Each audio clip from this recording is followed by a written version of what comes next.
Majka je otišla u posjetu svom sinu koji studira u drugom gradu. Njen sin je stanovao sa cimerkom i tokom zajedničkog ručka majka je primijetila da je cimerka njenog sina veoma lepa. Već neko vrijeme je sumnjala da je njen sin u vezi sa svojom cimerkom i to što je ona tako lepa i kako se ophode jedno prema drugom je samo pojačalo njenu sumnju. Sin je vidio kako ih posmatra njegova majka i rekao joj da su oni samo cimeri i da među njima nema ničega. Dan po odlasku majke, cimerka kaže mladiću da ne može da pronađe svoj tablet, još od majčinog odlaska.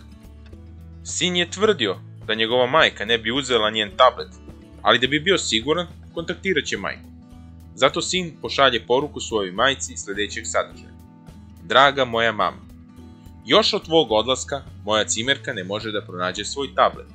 Ne kažem da si ga ti uzela, niti kažem da ga nisi uzela, ali činjenica je da od tvog odlaska tableta nema. S ljubavlju, tvoj sin. Narednog dana mladić je dobio odgovor na svoju poruku od svoje majke, sljedećeg sadržaja. Dragi moj sin, ja ne kažem da ti spavaš sa svojom cimerkom, niti kažem da ti ne spavaš sa svojom cimerkom, ali je također činjenica da je ona spavala u svom krevetu, pronašla bi tablet ispod svog jastuka.